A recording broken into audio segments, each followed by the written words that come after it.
Welcome to the Folktale Project. This is Dan Scholz. Today's story is another Brothers Grimm folktale. This is one that features a soldier who was wronged, clearly, but then, in my opinion at least, takes his revenge way, way, way too far. This is Jacob and Wilhelm's The Blue Light. There was, once on a time, a soldier who for many years had served the king faithfully, but when the war came to an end, could serve no longer because of the many wounds which he had received. The king said to him, "Thou mayest return to thy home. I need thee no longer, and thou wilt not receive any more money, for he only receives wages who renders me service for them." Then the soldier did not know how to earn a living, went away greatly troubled, and walked the whole day until, in evening, he entered a forest. When darkness came on, he saw a light, which he went up to, and came to a house wherein lived a witch. "Do give me one night's lodging, and a little to eat and drink," said he to her, "or I shall starve." "Oh ho!" she answered. "Who gives anything to a runaway soldier? Yet I will be compassionate and take you in, if you will do what I wish." "What do you wish?" said the soldier. "That you should dig all round my garden for me tomorrow." The soldier consented, and next day labored with all his strength, but could not finish it by the evening. "I see well enough," said the witch, "that you can do no more today, but I will keep you yet another night, in payment for which you must tomorrow chop me a load of wood and make it small." The soldier spent the whole day in doing it, and in the evening the witch proposed that he should stay one more night. "Tomorrow you shall only do me a very trifling piece of work. Behind my house there is an old dry well into which my light has fallen. It burns blue and never goes out, and you shall bring it up again for me." Next day the old woman took him to the well and let him down in a basket. He found the blue light and made her a signal to draw him up again. She did draw him up, but when he came near the edge, she stretched down her hand and wanted to take the blue light away from him. "No," said he, perceiving her evil intention, "I will not give thee the light until I am standing with both feet upon the ground." The witch fell into a passion, let him down into the well again, and went away. The poor soldier fell without injury on the moist ground, and the blue light went on burning. But of what use was that to him? He saw very well that he could not escape death. He sat for a while very sorrowfully. Then suddenly he felt in his pocket and found his tobacco pipe, which was still half full. "This shall be my last pleasure," thought he, pulled it out, lit it at the blue light, and began to smoke. When the smoke had circled about the cavern, suddenly a little black dwarf stood before him and said, "Lord, what are thy commands?" "What commands have I to give thee?" replied the soldier, quite astonished. "I must do everything thou biddest me," said the little man. "Good," said the soldier. "Then, in the first place, help me out of this well." The little man took him by the hand and led him through an underground passage, but he did not forget to take the blue light with him. On the way the dwarf showed him the treasures which the witch had collected and hidden there, and the soldier took as much gold as he could carry.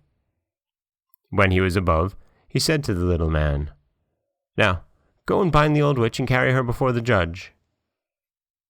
In a short time she, with frightful cries, came riding by, as swift as the wind on a wild tomcat, nor was it long after that before the little man reappeared.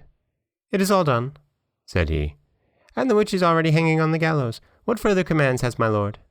inquired the dwarf. "At this moment none," answered the soldier. "Thou canst return home, only be at hand immediately if I summon thee." "Nothing more is needed than thou shouldst light thy pipe at the blue light, and I will appear before thee at once." Thereupon he vanished from sight. The soldier returned to the town from which he had come. He went to the best inn, ordered himself handsome clothes, and then bade the landlord furnish him a room as handsomely as possible.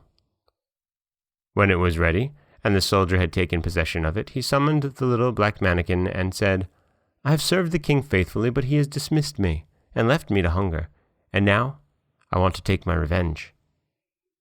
"What am I to do?" asked the little man. "Late at night, when the king's daughter is in bed, bring her here in her sleep. She shall do servant's work for me." The mannikin said, "That is an easy thing for me to do, but a very dangerous thing for you, for if it is discovered you will fare ill." When 12 o'clock had struck, the door sprang open, and the mannikin carried in the princess. "Aha! Art thou there?" cried the soldier. "Get to thy work at once. Fetch the broom and sweep the chamber." When she had done this, he ordered her to come to his chair. Then he stretched out his feet and said, "Pull my boots off of me." And then he threw them in her face, and made her pick them up again, and clean and brighten them. She, however, did everything he bade her without opposition, silently and with half-shut eyes. When the first cock crowed, the mannikin carried her back to the royal palace and laid her in her bed. Next morning, when the princess arose, she went to her father and told him that she had a very strange dream. "I was carried through the streets with the rapidity of lightning," said she, "and taken into a soldier's room, and I had to wait upon him like a servant, sweep his room, clean his boots, and do all kinds of menial work. It was only a dream, and yet I am just as tired as if I had done everything." "The dream may have been true," said the king. "I will give thee a piece of advice. Fill thy pocket full of peas, and make a small hole in it, and then, if thou art carried away again, they will fall out and leave a track in the streets." But, unseen by the king, the mannikin was standing beside him when he said that and heard all. At night, when the sleeping princess was again carried through the streets, some peas certainly did fall out of her pocket, but they made no track, for the crafty mannikin had just before scattered peas in every street there was. And again, the princess was compelled to do servant's work until cock-crow. Next morning, the king sent his people out to seek the track, but it was all in vain, for in every street poor children were sitting picking up peas, saying, "It must have rained peas last night." "We must think of something else," said the king. "Keep thy shoes on when thou goest to bed, and before thou comest back from the place where thou art taken, hide one of them there. I will soon contrive to find it." The black mannikin heard this plot, and at night when the soldier again ordered him to bring the princess, revealed it to him, and told him that he knew of no expedient to counteract this stratagem, and that if the shoe were found in the soldier's house, it would go badly with him. "Do what I bid thee," replied the soldier, and again, this third night the princess was obliged to work like a servant, but before she went away she hid her shoe under the bed. Next morning, the king had the entire town searched for his daughter's shoe. It was found at the soldier's, and the soldier himself, who at the entreaty of the dwarf had gone outside his gate, was soon brought back and thrown into prison. In his flight, he had forgotten the most valuable things he had, the blue light and the gold, and had only 1 ducat in his pocket. And now, loaded with chains, he was standing at the window of his dungeon when he chanced to see one of his comrades passing by. The soldier tapped at the pane of glass, and when his man came to him, said to him, "Be so kind as to fetch me the small bundle I have left lying in the inn, and I will give you a ducat for doing it." His comrade ran thither, and brought him what he wanted. As soon as the soldier was alone again, he lighted his pipe and summoned the black mannikin. "Have no fear," said the latter to his master. "Go wherever they take you, and let them do what they will. Only take the blue light with you." Next day, the soldier was tried, and though he had done nothing wicked, the judge condemned him to death. When he was led forth to die, he begged a last favor of the king. "What is it?" asked the king. "That I may smoke one more pipe on my way." "Thou mayest smoke 3, answered the king. "But do not imagine that I will spare thy life." Then the soldier pulled out his pipe and lighted it at the blue light, and as soon as a few wreaths of smoke had ascended, the mannikin was there, with a small cudgel in his hand, and said, "What does my lord command?" "Strike down to earth that false judge there, and his constable, and spare not the king, who has treated me so ill." Then the mannikin fell on them like lightning, darting this way and that way, and whosoever was so much as touched by the cudgel fell to earth and did not venture to stir again. The king was terrified. He threw himself on the soldier's mercy, and merely to be allowed to live at all, gave him his kingdom for his own, and the princess to wife.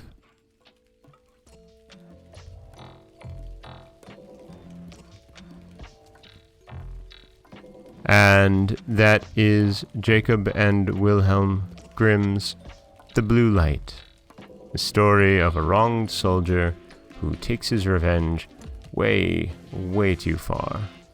And I really don't empathize with the soldier in this tale.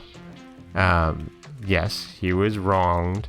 He was sent away with no pay and no retirement, no pension, as it were. But he comes away from the witch's house with both a magical servant and a large amount of gold. That seems like a really great place to end it all, and just fine. This is the way things are now. I'm rich.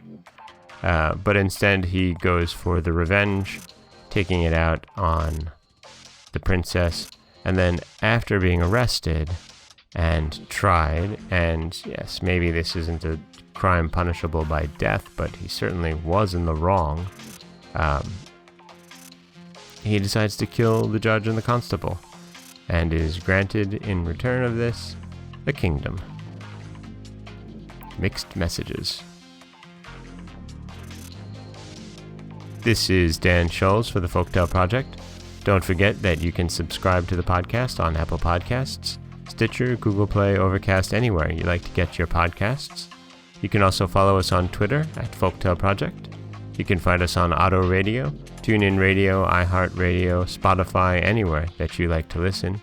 And you can always head over to folktaleproject.com, where you'll find a new story waiting for you every Monday, Wednesday, and Friday.